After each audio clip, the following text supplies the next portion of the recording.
കുറവുമില്ലാതെ പോയിക്കൊണ്ടിരിക്കും തെരുവിൽ വളർന്ന ഒരു കുട്ടി. എന്നാൽ തറവാട്ടിൽ വളർന്ന ഒരു കുട്ടി തെറ്റ് ചെയ്താൽ പിഴയ്ക്കുവാൻ തുടങ്ങിയാൽ അവൻ ഓരോ തെറ്റ് ചെയ്യുമ്പോഴും അവൻ ഈ തെരുവിലെ കുട്ടി പിഴച്ചതുപോലെ നശിച്ചതുപോലെ പിഴയ്ക്കുവാൻ സാധ്യമല്ല. കാരണം അവൻ ഓരോ തെറ്റ് ചെയ്യുമ്പോഴും അവന്റെ പൈതൃകത്തെ കുറിച്ചുള്ള അവന്റെ ഓർമ്മ മനസ്സിൽ ഉയർന്നത്, അവന്റെ പിതൃത്വത്തെ കുറിച്ചുള്ള, അവന്റെ തറവാടിത്വത്തെ കുറിച്ചുള്ള, അവന്റെ പാരമ്പര്യത്തെ കുറിച്ചുള്ള, അവന്റെ സംസ്കാരത്തെ കുറിച്ചുള്ള ഓർമ്മകൾ തികട്ടി വരുമ്പോൾ ഓരോ തെറ്റ് ചെയ്യുമ്പോഴും അവനെ പിന്തിരിപ്പിക്കുവാൻ തന്റെ പാരമ്പര്യം പ്രേരണയായി മാറും. ഞാൻ ഇന്ന തറവാട്ടിലെ കുട്ടിയാണ്, തെറ്റ് ചെയ്യുവാൻ പാടില്ല. ഞാൻ ഇന്ന അച്ഛന്റെ മകനാണ്, വഴിപിഴയ്ക്കുവാൻ പാടില്ല. ഞാൻ ഇന്ന പാരമ്പര്യമുള്ള ആളാണ്, വഴിമാറി സഞ്ചരിക്കുവാൻ പാടില്ല എന്ന പ്രേരണ ഇങ്ങനെ തള്ളി വരുന്നത് കൊണ്ട് തറവാടിത്തമുള്ള ഒരു കുട്ടിക്ക് വഴിപിഴയ്ക്കാൻ കഴിയില്ല എന്ന് ചിന്മയാനന്ദ സ്വാമിജി ഒരിക്കൽ പറഞ്ഞു. ആ പറഞ്ഞതിന്റെ സാരം പൈതൃകത്തെ കുറിച്ചുള്ള ഓർമ്മ, പിതൃത്വത്തെക്കുറിച്ച്, സംസ്കാരത്തെക്കുറിച്ച്, പാരമ്പര്യത്തെക്കുറിച്ചുള്ള ഓർമ്മയുടെ നൈരന്തര്യമാണ് ഒരു വ്യക്തിയുടെ സംസ്കാര സമ്പന്നമായ ജീവിതത്തിന് ആധാരം. ഒരു സമൂഹത്തിന്റെ നിലനിൽപ്പിനും ഒരു രാജ്യത്തിന്റെ നിലനിൽപ്പിനും തന്റെ രാജ്യത്തിന്റെ പൈതൃകത്തെക്കുറിച്ചുള്ള അറിവുണ്ടായിരിക്കണം, സ്മരണയുണ്ടായിരിക്കണം, ഓർമ്മ നഷ്ടപ്പെടാതെ ഇരിക്കണം. ഓർമ്മയുടെ നിരന്തരത അതാണ് ഒരു സമൂഹത്തെ നിരന്തരമായ പ്രയാണത്തിലേക്ക്, നിലനിൽക്കുന്ന ജീവിതത്തിലേക്ക് നയിച്ചുകൊണ്ടിരിക്കുന്നത്. ഓർമ്മ നഷ്ടപ്പെട്ടാൽ ജീവിതം നഷ്ടപ്പെടും. ഒരു വ്യക്തിയാണെങ്കിലും സ്മൃതിഭ്രംശാ ബുദ്ധിനാശോ ബുദ്ധിനാശാ പ്രണശ്യതി ഭഗവത്ഗീതയുടെ സന്ദേശമാണ്. സ്മൃതിഭ്രംശം വന്നാൽ ബുദ്ധി തകരും, ബുദ്ധി നശിച്ചാൽ സർവനാശമാണ് ഫലം. അതാണ് ഭഗവത്ഗീത പറയുന്നത്. അതൊരു വ്യക്തിയുടെ ബുദ്ധി നശിച്ചാൽ, ഒരു വ്യക്തിക്ക് ഓർമ്മ നഷ്ടപ്പെട്ടാൽ നമ്മൾ എന്താ പറയുന്നത്? ഓർമ്മയില്ലാത്ത മനുഷ്യൻ ജീവിച്ചിരിക്കുന്നതിന് എന്താ അർത്ഥം? അതുപോലെ തന്നെയാണ് ഒരു സമൂഹത്തിന്റെ ചരിത്രത്തെക്കുറിച്ച്, പാരമ്പര്യത്തെക്കുറിച്ചുള്ള ഓർമ്മ നഷ്ടപ്പെട്ടാൽ ആ സമൂഹം മരിച്ചതിന് തുല്യമാണ്.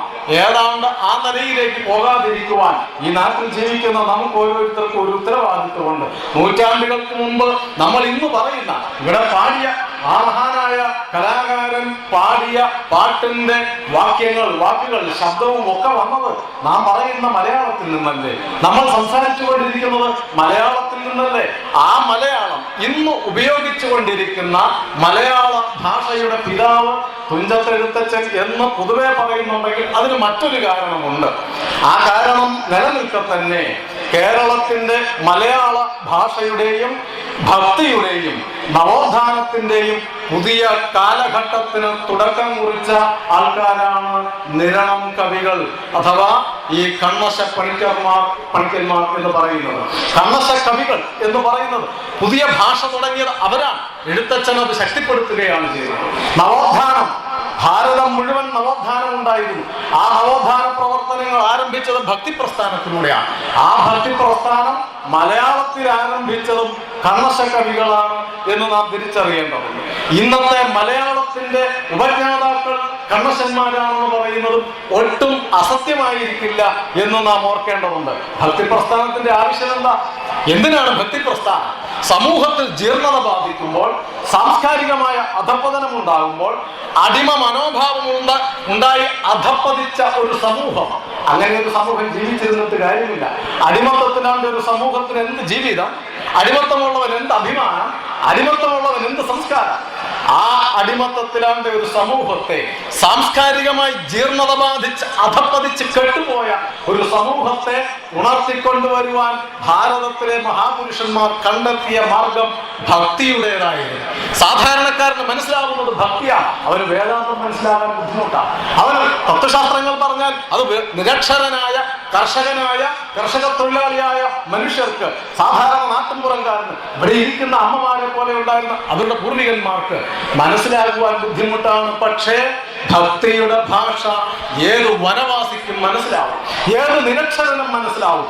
ഏത് അപരിഷ്കൃതൻ എന്ന് മറ്റുള്ളവർ പറയുന്ന അപരിഷ്കൃതർക്കും മനസ്സിലാവുന്ന ഭാഷയാണ് ഭക്തി എന്നുള്ളത്. നമ്മളൊക്കെ കേട്ടിരിക്കുന്നത് ആദിവാസി, വനവാസി എന്നൊക്കെ പറഞ്ഞാൽ അവർക്ക് സംസ്കാരമില്ല, വിവരമില്ല, ഒരു പാരമ്പര്യവും അറിയില്ല എന്നൊക്കെ ധരിച്ചിരിക്കുന്നത്. ഞാൻ വയനാട്ടിൽ പ്രവർത്തിച്ചു കൊണ്ടിരുന്നപ്പോൾ 10-18 കൊല്ലം മുമ്പ് ഒരു കോളനിയിൽ പോയി. ആ കോളനിയിൽ പോയൊരു കാരണം അവരെ പരിചയപ്പെട്ടപ്പോ എന്താ പേര്? നഞ്ചുണ്ടൻ. നഞ്ചുണ്ടെന്ന് പറഞ്ഞാൽ എന്ത് വൃത്തികെട്ട പേരാണെന്ന് നമുക്ക് തോന്നത്തില്ലേ? നാരായണൻ, കൃഷ്ണൻ, ഗോവിന്ദൻ, ശങ്കരൻ കാർത്യായനി, മഹാലക്ഷ്മി എന്നൊക്കെയാ നമ്മുടെ വലിയ പരിഷ്കാരികളുടെ പേര്. നഞ്ചുണ്ടെന്ന് പറഞ്ഞ എത്ര ഹീനമായ പേരാ, എത്ര അർത്ഥശൂന്യമായ പേരാ, എത്ര വൃത്തികെട്ട പേരാണ് ആദിവാസിയുടെ പേര് എന്നല്ലേ നമ്മൾ ധരിക്കുക. പക്ഷേ ആ വാക്കൊന്ന് അതൊന്ന് വിശകലനം ചെയ്തു നോക്കാം, അതൊന്ന് വിഭജിച്ചു നോക്ക്. നഞ്ച് എന്ന് പറഞ്ഞാൽ എന്താ? നമ്മുടെ നാടൻ ഭാഷയിൽ ഉപയോഗിക്കുന്നതാ. നഞ്ച് വിഷമാണ്. തോട്ടിൽ നഞ്ച് കലക്കി മീൻ പിടിക്കാറുണ്ട്. സാംസ്കാരിക അന്തരീക്ഷത്തിൽ നഞ്ച് കലക്കി അധികാരം പിടിക്കാറുണ്ട്. വലിയ വിവരമുള്ളതാണ്. നഞ്ചെന്ന് പറഞ്ഞാൽ വിഷം. വിഷം ഉണ്ടവൻ. ആരാ വിഷമുണ്ടത്? ഇവിടെ ഇരിക്കുന്ന ഈശ്വരൻ തന്നെയല്ലേ. വിഷം കഴിച്ചവൻ. പാലാഴി കടഞ്ഞപ്പോൾ ഉയർന്നു വന്ന കാളകൂട വിഷം, പ്രപഞ്ചത്തെ മുഴുവൻ ചുറ്റുകരിക്കുവാൻ ഇടയാകുമായിരുന്ന കാളകൂട വിഷം ഉണ്ടവൻ, കഴിച്ചവൻ. അതാണ് പരമേശ്വരൻ, മഹാശിവൻ. ശിവന്റെ പേരാണ് നഞ്ചുണ്ടവൻ. ആ നഞ്ചുണ്ടവന്റെ പേര് ഒരു ആദിവാസിക്കിട്ടപ്പോ നഞ്ചുണ്ടൻ എന്ന് വിളിച്ച് നമ്മൾ ആക്ഷേപിച്ചു. വിവരമില്ലാത്തവൻ. ആ വിവരമില്ലായിരുന്നുവെങ്കിൽ, അറിവില്ലായിരുന്നുവെങ്കിൽ എങ്ങനെയാണ് ആദിവാസിക്ക് ഒരു പേര് വരിക? നഞ്ചുണ്ടൻ എന്ന പേര്. അങ്ങനെ ഏത് ഭാഷയിൽ പറയുന്നവൻ, ഏത് ആദിവാസി എന്ന് പറയുന്നവനും സംസ്കാരം മനസ്സിലാവും. ആ സംസ്കാരം പകർന്നു കൊടുക്കുവാൻ നമ്മുടെ ഗുരുക്കന്മാർ കണ്ടുവെച്ചതാണ് ഭക്തി പ്രസ്ഥാനം. ഭക്തിയിലൂടെ, നാമജപത്തിലൂടെ, ഈശ്വര വിചാരത്തിലൂടെ സാംസ്കാരിക ജീർണതയെ പരിഹരിക്കാൻ കഴിയും എന്ന് നമ്മുടെ പൂർവികന്മാർക്ക്, ഋഷിമാർക്ക് അറിയാമായിരുന്നു. കേരളത്തിന്റെ അത്തരം ആ ഒരു നവോത്ഥാനത്തെ, സാംസ്കാരിക പ്രവർത്തനത്തിന്റെ ഹരിശ്രീ കുറിച്ച ആൾക്കാരാണ് കർണശക്കവികൾ. ഇന്ന് അത്തരം കേന്ദ്രങ്ങൾ കേരളത്തിൽ അനേകമുണ്ട്. നവോത്ഥാന നായകന്മാരുടെയും ഗുരുക്കന്മാരുടെയും അത്തരം സാംസ്കാരിക കേന്ദ്രങ്ങളൊക്കെ അന്യാധീനപ്പെട്ടുകൊണ്ടിരിക്കുകയാണോ എന്ന് നാം ചിന്തിക്കേണ്ടതുണ്ട്. ഇവിടെ ഇരിക്കുന്ന നമ്മൾ ചിന്തിക്കേണ്ടത് ആ മഹാപ്രസ്ഥാനത്തിന്റെ തുടക്കക്കാരായ കർണശന്മാരുടെ കർണശപ്പറമ്പും ഒരു മൂലയിൽ 1.5 സെന്റ് സ്ഥലമുണ്ടെന്നുള്ളത് മാറ്റിവെച്ചാൽ ഈ മലയാളത്തിന്റെ സാംസ്കാരിക സ്രോതസ്സുകളെ ജ്വലിപ്പിച്ച കണ്ണശന്മാർക്ക് അർഹമായ സ്മാരകങ്ങളോ ഓർമ്മകളോ ഉള്ള ഒരു കണ്ണശപ്പറമ്പുണ്ടോ? അത് അന്യാധീനപ്പെട്ടു പോയില്ലേ? ആ കണ്ണശപ്പറമ്പ് ഇന്ന് ആരുടെ കയ്യിലാണ്? എവിടെയാണ്? നമുക്കറിയില്ലല്ലോ. കണ്ണശപ്പറമ്പ് പോലെ തുഞ്ചൻ പറമ്പ് രക്ഷപ്പെട്ടു നിൽക്കുന്നുണ്ട്. അനേകം പറമ്പുകൾ, സംസ്കാരത്തിന്റെ പറമ്പുകൾ ഇന്ന് അന്യാധീനപ്പെട്ടു പോയിക്കൊണ്ടിരിക്കുകയാണ്. സ്മാരകങ്ങളും സ്മൃതി മണ്ഡപങ്ങളും എന്തിനിവിടെ സ്മാരകം പണിയണം? സ്മാരകങ്ങളുടെയും സ്മൃതി മണ്ഡപങ്ങളുടെയും ആവശ്യം അവർക്ക് വേണ്ടിയല്ല. കണ്ണശന്മാർക്ക് ആവശ്യമില്ല കണ്ണശപ്പറമ്പ്. കണ്ണശന്മാർക്ക് ആവശ്യമില്ല, നിരണം കവികൾക്ക് ആവശ്യമില്ല. ഇവിടെ ഒരു സ്മൃതി മണ്ഡപം. പിന്നെ സ്മൃതി മണ്ഡപവും സ്മാരകങ്ങളും ആർക്കാ? വരും തലമുറകൾക്ക് വേണ്ടി. ഭാവിയിലെ വളർന്നു വരുന്ന തലമുറകൾക്ക് ഉദ്ഘാടകൻ അല്പമാത്രമായ വാക്കുകളിലൂടെയാണെങ്കിലും പറഞ്ഞല്ലോ, നമ്മുടെ ചരിത്രത്തിനെ കുറിച്ചുള്ള അറിവ് നേടണം. നമ്മുടെ പൈതൃകത്തെ കുറിച്ചുള്ള അറിവും ആ അറിവിൽ നിന്ന് അഭിമാനവും ഉണ്ടാകണമെങ്കിൽ ആ സ്മരണ പകർന്നു നൽകുവാൻ കഴിയുന്ന സ്മാരകങ്ങൾ ആവശ്യമല്ലേ? സ്മാരകശിലകൾ സമൂഹത്തിന് ആവശ്യമാണ്. ആ സ്മാരകശിലകൾ ഇന്നിവിടെ അർഹമായ ഒരു സ്മാരകം, ഒരു സ്മൃതി മണ്ഡപം ഇല്ല എന്നുള്ളത് ഈ നാടിനെ സംബന്ധിച്ച്, ഈ നിരണത്തെ സംബന്ധിച്ചല്ല, മലയാള നാടിനൊട്ടാകെ അപമാനമാണ്. അർഹമായ സ്മാരകം കണ്ണശന്മാർക്ക് ഇല്ല എന്നുള്ളത്. അവ ഇല്ലാതെയായാൽ, അത് കേരളത്തിൽ ഇല്ലാതെയായാൽ, അത് ഭാരതത്തിൽ ഇല്ലാതെയായാൽ നാം ഒരുപക്ഷെ കടന്നു പോകും. 50 or 100 വർഷം കഴിയുമ്പോൾ നമ്മുടെ ജീവിതം അവസാനിക്കും. പക്ഷേ വരുന്ന തലമുറകൾ നമ്മളെ ശപിക്കും. എന്തുകൊണ്ട്? ഞാൻ കുറച്ച് വർഷം മുമ്പ് കോട്ടയത്ത് നിന്ന് തിരുവനന്തപുരത്തേക്ക് ട്രെയിനിൽ പോകുമ്പോൾ എൻ്റെ വർക്കലയിൽ നിന്ന് ഞാൻ ഇരുന്ന കമ്പാർട്ട്മെന്റിൽ 2 വിദേശികൾ കയറി. വളരെ ചെറുപ്പക്കാരായ ഒരു സായിപ്പും മദാമയും ടൂറിസ്റ്റുകളായിട്ട് വന്നതാണ്. ഞാൻ ഇരുന്ന സീറ്റിന് തൊട്ട് മുമ്പിലാണ് അഭിമുഖമായിട്ട് അവർ ഇരുന്നത്. അവിടെ നിന്ന് കയറിയ ഒരു തിരുവനന്തപുരം ബാറിലെ ഒരു എന്നാണ് അസിസ്റ്റന്റ് പ്ലീഡർ, ഒരാൾ വക്കീലാണ്, വിദ്യാസമ്പന്നനാണ്, സാക്ഷരനാണല്ലോ, കയറി. പക്ഷേ വണ്ടി ഓടി തുടങ്ങിയപ്പോ ഈ ആള് സാക്ഷരനും വക്കീലും ഒക്കെയായ ഈ മനുഷ്യൻ മെല്ലെ വിദേശിയായ ഈ യുവതിയുടെ മേലേക്ക് കൈവച്ചു തുടങ്ങി. ആദ്യം അവരൊന്ന് ഒതുങ്ങിയിരുന്നു. ഒതുങ്ങി എവിടം വരെ പോകും? വണ്ടിയുടെ അരികെ വരെയല്ലേ പോകാൻ പറ്റൂ. ഭർത്താവായ വിദേശി ഒരു വലിയ ബാഗ് കെട്ടിപ്പിടിച്ചൊരു മൂലയിലിരിക്കുന്നു ഭയപ്പെട്ട്. എനിക്ക് ദേഷ്യം വന്നെങ്കിൽ എൻ്റെ ശരീരത്തിനെ കുറിച്ച് ഓർമ്മ വന്നപ്പോൾ എനിക്ക് പെട്ടെന്നൊന്നും ചെയ്യാൻ തോന്നിയില്ല. എന്നാലും എന്തെങ്കിലും ചെയ്തല്ലേ പറ്റും. ഒരു ധാർമ്മിക രോഷമുണ്ടായി. തൊട്ടപ്പുറത്തെ കൂപ്പയിൽ 2-3 തടിമാടന്മാരിയ്ക്കുന്നുണ്ടായിരുന്നു. അവരെ കണ്ടപ്പോ പട്ടാളക്കാരോ പോലീസുകാരോ എന്തോ ആണെന്ന് തോന്നി. ഞാൻ അവരോട് പറഞ്ഞു, ഇവിടെ തോന്നിവാസം നടക്കുക, കൈകാര്യം ചെയ്യണം, നമ്മുടെ നാടിനെ അപമാനിക്കുന്ന ഏർപ്പാടാ എന്നൊക്കെ പറഞ്ഞു വന്നപ്പോൾ അവർ എഴുന്നേറ്റ് വന്ന് ആദ്യങ്ങളോട് പറഞ്ഞിട്ട് മാറാതെ വന്ന് പിന്നെ കാലും കൂടെ എടുത്തു വെച്ചപ്പോ ഇവര് 2 പൊട്ടിക്കലങ്ങ് പൊട്ടിച്ചു. അപ്പൊ കാര്യങ്ങളെല്ലാം നേരെയായി. അയാൾ മാറിയിരുന്നു. എനിക്കും സമാധാനമായി. എനിക്ക് ചെയ്യാൻ പറ്റാത്തത് അവർക്ക് ചെയ്യാൻ പറ്റിയല്ലോ എന്ന സന്തോഷത്തിൽ അതിഥികൾക്ക് വേണ്ട ആ ബഹുമാനമൊക്കെ നൽകി ഇരുത്തി. ഏതായാലും പ്രശ്നങ്ങളൊക്കെ ഇങ്ങനെ നടന്നപ്പോ എതിരെ കൂടെ ഉണ്ടായിരുന്നൊരു അമ്മച്ചി ഉണ്ടായിരുന്നു, സാമാന്യ വിദ്യാസമ്പന്നയായ ആ അമ്മച്ചി വഴി ഇവരോട് വർത്തമാനം പറഞ്ഞു. ഇവിടെ വന്ന ഗ്രീസിൽ നിന്നാണ് വന്നത്. അപ്പോൾ ഒരാകാംക്ഷ എനിക്ക്. എന്താ കാരണം? ഗ്രീസുമായിട്ട് 2500 വർഷത്തെ അപ്പുറത്തെ ബന്ധം ഭാരതത്തിനുണ്ട്. നമ്മളിൽ എല്ലാവർക്കും മിക്കവാറും അറിയാമല്ലോ. ഭാരതം പോലെ ലോകത്തിൽ ഏറ്റവും പ്രാചീനമായ സംസ്കാരം ഉണ്ടായിരുന്ന ഒരു രാജ്യമാണ് ഗ്രീസ്. ഒരു ബന്ധം സാംസ്കാരികമായ ബന്ധമാണ്. അതിനപ്പുറം മറ്റൊരു ബന്ധമുണ്ട്. ലോക ചരിത്രത്തിലാദ്യമായി, ഭാരതത്തിന്റെ ചരിത്രത്തിലാദ്യമായി ഒരു വിദേശി ഭാരതത്തിലേക്ക് ആക്രമിച്ചത് വന്നത് ഗ്രീസിൽ നിന്നാണ്, അലക്സാണ്ടർ.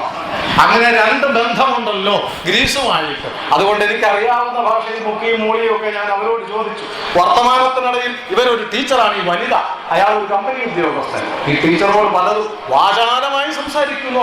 അവരുടെ നാടിനെ കുറിച്ചല്ല, നമ്മുടെ നാടിനെ കുറിച്ച്, കേരളത്തെ കുറിച്ച്. ഭാരതത്തിൽ പലതവണ അവർ വന്നിട്ടുണ്ട്. സംസാരം മുന്നേറിയപ്പോ ഇടയ്ക്ക് കയറി ഒരു ചോദ്യം ചോദിച്ചു. അല്ല, ഞങ്ങൾ കേരളത്തിൽ ഇന്ത്യയിലൊക്കെ ഉള്ള ആൾക്കാർ പാഠപുസ്തകത്തിൽ ഗ്രീസിനെ കുറിച്ച്, ഗ്രീക്ക് സംസ്കാരം സോക്രട്ടീസിന്റെയും പ്ലേറ്റോയുടെയും നാടല്ലേ, ആ നാടിന്റെ സംസ്കാരത്തെ കുറിച്ച് ചോദിച്ചപ്പോൾ ആവേശപൂർവം സംസാരിച്ചു കൊണ്ടിരുന്ന ഈ അധ്യാപിക കുറെ നിമിഷം മിണ്ടാതിരുന്നപ്പോൾ ഭർത്താവ് പെട്ടെന്ന് ഒരു വാക്യം പറഞ്ഞു. അത് മുഴുവൻ ഇവിടെ പറഞ്ഞാൽ ചിലപ്പോൾ നിങ്ങൾ തെറ്റിദ്ധരിക്കും. അവരുടെ നാട്ടിലൊരു മതം വന്ന് പ്രവർത്തിച്ചതോടുകൂടി ഞങ്ങളുടെ സംസ്കാരം മുഴുവൻ ഇല്ലാതെയായി, ഇപ്പോൾ ഒന്നുമില്ല എന്നായിരുന്നു ഭർത്താവ്. അതുവരെ ഒന്നും വേണ്ടിയിട്ടില്ല. അതിനുശേഷവും അദ്ദേഹം ഒന്നും വേണ്ടിയില്ല. ഞാൻ പറഞ്ഞത് തങ്ങളുടെ നാടിന്റെ സാംസ്കാരിക പൈതൃകത്തെ കുറിച്ചുള്ള ഒരു ഓർമ്മയിലില്ലാത്ത ജനതയായി ഗ്രീസ് മാറി. ആഫ്രിക്കൻ രാജ്യങ്ങൾ നമ്മൾ കേട്ടിരിക്കുന്നത് ഇദിയമീൻ, മനുഷ്യനെ തീനി എന്നൊക്കെയല്ലേ കേട്ടിരിക്കുന്നത്. ആഫ്രിക്കക്കാർ, അപരിഷ്കൃതർ, വിദ്യാഭ്യാസമില്ലാത്തവർ, കറുത്തവർ, ഇതല്ലേ കേട്ടിരിക്കുന്നത്. ലോകത്തിലെ ഏറ്റവും സുന്ദരമായ സംസ്കാരം ഉണ്ടായിരുന്ന രാജ്യമാണ് ആഫ്രിക്ക. സമയത്തിനെ ആരാധിച്ചിരുന്ന ജനതയുണ്ടായിരുന്നു അവിടെ. അമേരിക്കൻ സംസ്കാരം, ഇങ്ക, മായൻ, ആസ്തക് സംസ്കാരം. സോമാലിയ ഇന്ന് നമ്മൾ നിത്യേന പത്രത്തിലും ടിവിയിലും കാണുന്നില്ലേ. ആ സോമാലിയ ഇന്ന് ലോകത്തിലെ ഏറ്റവും വലിയ കൊള്ളക്കാരുടെ രാജ്യമായി അധപ്പതിച്ചു പോയെങ്കിൽ, ഏറ്റവും വലിയ കുറ്റവാളികളുടെയും അധപ്പതിച്ചവരുടെയും രാജ്യമായി അധപ്പതിച്ചു പോയെങ്കിൽ അതിന്റെ കാരണമൊന്ന് അന്വേഷിക്കണം. 5000 കൊല്ലം മുമ്പ് ലോകത്തിലെ ഏറ്റവും വലിയ വിപണന കേന്ദ്രമായിരുന്ന, വ്യാപാര കേന്ദ്രമായിരുന്ന, സമ്പന്നമായിരുന്ന രാജ്യമാണ് സോമാലിയ. എന്തുകൊണ്ട് ഇതെല്ലാം നഷ്ടപ്പെട്ടു പോയി? ഈ പ്രാചീന സംസ്കാരങ്ങളെല്ലാം മരിച്ചു പോകുവാൻ കാരണം അവരുടെ സംസ്കാരത്തെ കുറിച്ച് ഓർമ്മിപ്പിക്കുന്ന ഒരു സ്മൃതി മണ്ഡപങ്ങളും ബാക്കി വെച്ചില്ല ആ രാജ്യങ്ങളിൽ എന്നുള്ളത് കൊണ്ടാണ്. അവരുടെ പൂർവികന്മാരെ കുറിച്ചുള്ള അറിവ് ലഭിക്കുന്ന ഒന്നും, ഗ്രന്ഥങ്ങൾ, മണ്ഡപങ്ങൾ, സ്മാരകങ്ങൾ ഒന്നുമില്ലാതെ മുച്ചൂടും നശിപ്പിച്ചപ്പോൾ അവരെല്ലാം അനാഥരും തെരുവുതണ്ടികളും അപരിഷ്കൃതരുമായി അധപ്പതിച്ചു പോയെങ്കിൽ കേരളത്തിലും ഭാരതത്തിലും നമ്മുടെ പൂർവികന്മാരുടെ സ്മാരകങ്ങൾ അനാഥമായ, സ്മൃതിമണ്ഡപങ്ങൾ അനാഥമായാൽ, അതില്ലാതെയായാൽ, നാളെ ഒരിക്കൽ 100, 200, 500 കൊല്ലം കഴിഞ്ഞാൽ അന്നത്തെ വിദ്യാർത്ഥികളുടെ പാഠപുസ്തകത്തിൽ മാത്രം കേരളത്തിന്റെ ഭാഷയെക്കുറിച്ച്, ഭാരതത്തിന്റെ സംസ്കാരത്തെക്കുറിച്ച് പഠിക്കേണ്ട ഗതികേട് വരും. ആ ഗതികേട് വരാതിരിക്കണമെങ്കിൽ കണ്ണശപ്പറമ്പിൽ ഈ നിരണം പ്രദേശത്ത് ഉചിതമായ, അർഹമായ മണ്ഡപങ്ങൾ, സ്മൃതി മണ്ഡപങ്ങൾ ഉണ്ടാവേണ്ടതുണ്ട്. സാംസ്കാരികമായ ആചാര്യന്മാരുടെ സ്മരണ നിലനിർത്തേണ്ടത് എങ്ങനെയാണ്? സ്മൃതി മണ്ഡപങ്ങൾ ഉണ്ടായാൽ മാത്രം പോരാ, അവിടെ അവർ ചെയ്ത പ്രവർത്തനങ്ങളെ പിന്തുടരുക എന്നതാണ് ഒരു വഴി. മറ്റൊരു വഴി അവരുടെ കൃതികളെ പഠിക്കുക എന്നുള്ളതാണ് പ്രധാനപ്പെട്ട വഴി. ഈ അമ്പലം കേന്ദ്രീകരിച്ച് ഈ നാട്ടിലുണ്ടാകുന്ന പാഠശാലയിൽ നിരണം കവികളുടെ കൃതികൾ പഠിപ്പിക്കാമോ? പഠിപ്പിക്കുവാനുള്ള പാഠശാല ഉണ്ടാക്കാമോ? ഈ നാട്ടിലിരിക്കുന്ന ഇവിടെ ഇരിക്കുന്ന നമ്മൾക്ക് ആലോചിക്കാൻ പറ്റും. അങ്ങനെ ആലോചിച്ച് അവരുടെ കൃതികളെ കുറിച്ച് അവരുടെ കർമ്മങ്ങളെ കുറിച്ചുള്ള അറിവ് നേടുമ്പോൾ ഈ നാടിനെ കുറിച്ച് നമുക്ക് അഭിമാന ബോധം ഉണ്ടാവും. ആ അഭിമാന ബോധമാണ് ഈ കാരണവന്മാരോട് പൂർവികന്മാരോട് നമുക്ക് ചെയ്യുവാൻ കഴിയുന്ന നന്ദി എന്ന് പറയാവുന്നത്. മലയാള ഭാഷയുടെ വികാസ ചരിത്രത്തിൽ പാലം തീർത്തവരാണ് കണ്ണശ കവികൾ. തമിഴിന്റെയും സംസ്കൃതത്തിന്റെയും രൂപത്തിൽ സങ്കരമായി പോന്നിരുന്ന മലയാള സാഹിത്യത്തിൽ നിന്ന് ശരിയായ ശുദ്ധ മലയാളത്തിലേക്കുള്ള പാലം, ഇക്കരെ നിന്ന് അക്കരയ്ക്ക് അഥവാ അവിടെ നിന്ന് ഇക്കരയ്ക്ക്, മലയാള ഭാഷയുടെയും മണിപ്രവാള ഭാഷയുടെയും ഇടയിൽ പാലം തീർത്തവരാണ് ഈ കണ്ണശ കവികൾ. ഇന്നത്തെ ഭാഷാ രീതിയുടെ തുടക്കം അവരിൽ നിന്നാണ്. ഇന്ന് ഞാനും നിങ്ങളും പറയുന്ന മലയാളമില്ലേ, നമ്മുടെ പാട്ടുകാരൻ പാടിയ പാട്ടടക്കമുള്ള മലയാളം ഇല്ലേ, ആ പാട്ടുകൾ, ആ ഭാഷ ആരംഭിച്ചത് തുഞ്ചനിൽ നിന്ന് മാത്രമല്ല, അതിനും മുൻപ്, അതിന് 100 കൊല്ലം എങ്കിലും മുമ്പ് ആരംഭിച്ച, അഥവാ 100-150 കൊല്ലം മുമ്പ് ആരംഭിച്ച കണ്ണശ കൃതികളിൽ നിന്ന് ഞാൻ 2 വരി മാത്രം പറയാം. കണ്ണശ കൃതികളിലെ മലയാളം നിങ്ങൾക്ക് മനസ്സിലാകുമോ? ആ 700 കൊല്ലം മുമ്പത്തെ മലയാളം എന്നൊന്ന് കേട്ടു നോക്കുക. രാമപ്പണിക്കരുടെ രാമായണത്തിൽ ഈ വിഭീഷണൻ രാവണനെ ഉപദേശിക്കുന്ന ഒരു രംഗമുണ്ടല്ലോ. രാമനും പടയാളികളും വാനര സൈന്യവും വന്നുകൊണ്ടിരിക്കുന്നു. സീത രാവണന്റെ കസ്റ്റഡിയിൽ. വിട്ടുകൊടുക്കുക രാവണ ജ്യേഷ്ഠ, സ്ത്രീയെ അപഹരിക്കുന്നത് മഹാപാപമാണ്, സ്ത്രീ പീഡനം ചെയ്യരുത്, മുഴുവൻ നശിക്കും എന്ന് പറഞ്ഞുകൊണ്ട് വിഭീഷണന്റെ ഉപദേശമുണ്ട് രാമായണത്തിൽ. ആ രാമായണത്തിന്റെ ആ സന്ദർഭം രാമപ്പണിക്കർ പറയുന്ന ഒരു വാക്യം ഞാൻ വായിക്കാം. പോം അരജ പുകൾ പുണ്യവും അർത്ഥം. അരജൻ എന്ന് പറഞ്ഞ രാജാവാണെന്ന് നമുക്ക് എല്ലാവർക്കും അറിയാം. പോകും, രാജാവേ പോകും. ഏത്? പുകൾ, പ്രശസ്തി നഷ്ടപ്പെട്ടു പോകും. പുണ്യം, ഉണ്ടായ പുണ്യങ്ങളൊക്കെ നഷ്ടമാകും. അർത്ഥം, അർത്ഥശാസ്ത്രം, പണം, സമ്പത്ത്, സമ്പത്തും പ്രശസ്തിയും പുകൾ എല്ലാം, പുണ്യവും എല്ലാം നഷ്ടപ്പെടും. പുനർ യശസ്സോട് പാപവും ഉണ്ടാകും. യശസ് നഷ്ടപ്പെടും, പാപവും ഉണ്ടാകും. താമസിയാതെ ആയുസ്സും പോകും. മനസ്സിലായല്ലോ? കണ്ണശകൃതികൾക്ക് 700 കൊല്ലം മുമ്പത്തെ മലയാളത്തിന് വിവർത്തനം വേണോ? താമസിയാതെ ആയുസ്സും നഷ്ടപ്പെടും, ജീവനും നഷ്ടപ്പെടും. പരതാര പരിഗ്രഹദോഷത്താലേ അന്യന്റെ ഭാര്യയെ അപഹരിച്ചെന്നാൽ പേരും പ്രശസ്തിയും സമ്പത്തും പുണ്യവും അധികാരവും എല്ലാം നഷ്ടപ്പെടും എന്ന് വ്യാഖ്യാനം കൂടാതെ നമുക്ക് മനസ്സിലാവത്തില്ലേ? ഇന്നത്തെ കേരളത്തിലെ സ്ത്രീപീഡകന്മാർക്ക് കൂടി ഒരു സൂചനയാണ് രാമപ്പണിക്കർ പറഞ്ഞത്. സ്ത്രീപീഡനം നടത്തിയാൽ അത് മന്ത്രിയായാലും മഹാരാജാവാണെങ്കിലും കോടീശ്വരനാണെങ്കിലും വ്യവസായിയാണെങ്കിലും എല്ലാം തകർന്ന് ജയിലിൽ കിടക്കേണ്ടി വരും എന്ന് 700 കൊല്ലം മുമ്പ് രാമപ്പണിക്കർ എഴുതി വെച്ചിട്ടുണ്ട്. അതിനും എത്രയോ 1000 കൊല്ലം മുമ്പ് വാൽമീകി മഹർഷി എഴുതി വെച്ചിട്ടുണ്ട്. സ്ത്രീ പീഡനം നടത്തരുത്, അത് ഈ നാടിന്റെ സംസ്കാരത്തിന് ചേരുന്നതല്ല എന്ന്. മറ്റൊരു വാക്യം ഞാൻ വായിക്കാം, ഭഗവത്ഗീതയിലെ. ഏത്? മാധവപ്പണിക്കരുടെ ഭഗവത്ഗീതയിലെ. ഒരു നാൾ വന്നു പിറക്കും, പിന്നെ വ്യാഖ്യാനം കൂടാതെ മനസ്സിലായല്ലോ. ഉടൻ വളരും, പിറന്നാൽ വളരും, സ്വാഭാവികമാണ്. ബാലപ്രായം കടന്നു പോകും, കുട്ടികൾ ആ ബാല്യവും കടന്നു പോകും. തെരുതര മുറ്റും, വളർച്ച മുറ്റുക എന്ന് പറഞ്ഞാൽ വളർച്ചയെത്തുക. തെരുതര മുറ്റും, തേയും. മുറ്റിക്കഴിഞ്ഞാൽ പിന്നെ എന്ത് ചെയ്യും? തേഞ്ഞു പോയിക്കൊണ്ടിരിക്കും. മായും, തേഞ്ഞു തേഞ്ഞാൽ എന്ത് സംഭവിക്കും? മാഞ്ഞു പോകും, ഇല്ലാതെയാകും. തെരുതര മുറ്റും തേയും മായും തേറുവിൽ ആറും ദേഹപ്രകൃതികൾ. മലയാളികൾക്ക് മനസ്സിലാവാത്തതാണോ ഇത്? ഇത് തുഞ്ചൻ മുമ്പ് എഴുതിയതാണ്. മലയാളത്തിന്റെ ശുദ്ധമായ മലയാളത്തിന്റെ പ്രാരംഭം കുറിച്ചത് പുതിയ മലയാളം. ആ പ്രാരംഭം കുറിച്ചത് ഈ കണ്ണശ കവികളിൽ നിന്നാണ്. ഇന്നത്തെ പുതിയ മലയാളം കുളിച്ചു കുറി തൊട്ട് ശുഭ്രവസ്ത്രം ധരിച്ച് നവോഢയായി വന്നതിനെ എതിരേറ്റ് ആനയിച്ചു കൊണ്ടുപോവുക മാത്രമാണ് എഴുത്തച്ഛനും പൂന്താനവും ചെറുശ്ശേരിയും ഒക്കെ ചെയ്തിട്ടുള്ളത്. ആ പുതിയ മലയാളത്തിന്റെ ഹരിശ്രീ കുറിച്ചു എന്ന് മാത്രമല്ല കണ്ണശന്മാർ ചെയ്തത്. പിന്നെയോ മലയാള നാട്ടിലെ ഭക്തി പ്രസ്ഥാനത്തിന്റെ തുടക്കക്കാരും നിരണം കവികളാണ് എന്ന് ഞാൻ പറഞ്ഞല്ലോ. ശ്രീരാമന്റെ രാമചരിതം ഞാൻ മറന്നിട്ടല്ല പറയുന്നത്. ഇത് തുടങ്ങുമ്പോൾ കണ്ണശ കവികളെ കുറിച്ച് പറയുന്നവരൊക്കെ എഴുതി വെച്ച, എല്ലാവരുമല്ല, ചിലർ എഴുതി വെച്ചത് അബ്രാഹ്മണനായ ആൾ തുടങ്ങിയ ഭക്തി പ്രസ്ഥാനം, അബ്രാഹ്മണനായ ആൾക്കാർ തുടങ്ങിയ നവോത്ഥാന പ്രസ്ഥാനം. ഭാരതത്തിലെ നവോത്ഥാന പ്രസ്ഥാനം, കേരളത്തിലെ സാംസ്കാരിക പ്രസ്ഥാനം ഒക്കെ ആരംഭിച്ചത് എല്ലാം ബ്രാഹ്മണ കുലത്തിൽപ്പെട്ടവരാണോ? അല്ല. അബ്രാഹ്മണരെ ഇഷ്ടം പോലെയുണ്ട്, അവരാണ് ബഹുഭൂരിപക്ഷം. അങ്ങനെ തുടങ്ങി എന്നതിന്റെ പേരിൽ അവരെ ആക്ഷേപിക്കുവാൻ ശ്രമിക്കുന്നുണ്ട്. അതിന്റെ പേരിൽ അപകർഷതാബോധമൊന്നും കണ്ണശന്മാർക്കുണ്ടായിരുന്നില്ല കേട്ടോ. നമ്മൾ താമജാതിക്കാരാണല്ലോ, ബ്രാഹ്മണനല്ലല്ലോ, അതുകൊണ്ട് രാമായണം എഴുതാമോ, അതുകൊണ്ട് ഭഗവത്ഗീത എഴുതാമോ എന്ന സന്ദേഹമൊന്നും ഈ കണ്ണശ കവികൾക്കുണ്ടായിരുന്നില്ല. തന്നെയല്ല, പല കാലഘട്ടത്തിലും നവോത്ഥാനത്തിന്റെ തുടക്കക്കാർ ഏതാണ്ട് എല്ലാ സംസ്ഥാനത്തിലും അബ്രാഹ്മണരായിരുന്നു. അബ്രാഹ്മണർ എന്നുള്ളതൊരു അയോഗ്യതയാണോ? വാൽമീകി ഏത് ജാതിയാ? രത്നാകരൻ എന്ന കാട്ടാളൻ ഏത് ജാതിയാ? ബ്രാഹ്മണനാണോ? ക്ഷത്രിയനാണോ? വൈശ്യനാണോ? ശൂദ്രനാണോ? അതൊന്നുമല്ല. ഏറ്റവും പിന്നിൽ നിൽക്കുന്ന കാട്ടുജാതിക്കാരൻ, വനവാസി, കാട്ടാളൻ. കാട്ടാളനായ വാൽമീകിയാണ് രാമായണം പാടിയത്. വ്യാസൻ ഏത് ജാതിയ? ധീവരൻ, മുക്കുവൻ. മുക്കുവനായ വ്യാസനല്ലേ വേദങ്ങളെ രസിച്ചത്? വേദവും ഭാഗവതവും എല്ലാം എഴുതി ഇന്ന് ഭാരതം മുഴുവൻ നിറഞ്ഞു നിൽക്കുന്ന വേദ ഇതിഹാസങ്ങളുടെ മുഴുവൻ കർത്താവായ വ്യാസൻ മുക്കുവനാണ്, ബ്രാഹ്മണനല്ല. കാളിദാസൻ ഏത് ജാതിയ? ഷെഡ്യൂൾഡ് ട്രൈബ് അല്ലേ, വനവാസി, കാട്ടുജാതിക്കാരൻ, വിറകു വെട്ടി. ആ കാട്ടുജാതിക്കാരനാണ് കാളിദാസൻ. ഭാരതത്തിലെ മഹാകവികൾ, ഭാരതത്തിലെ നവോത്ഥാന നായകന്മാർ ആരും ബ്രാഹ്മണ കുലത്തിൽ ജനിച്ചവരായിരുന്നില്ല. ബഹുഭൂരിപക്ഷം പേരും അബ്രാഹ്മണരായിരുന്നു.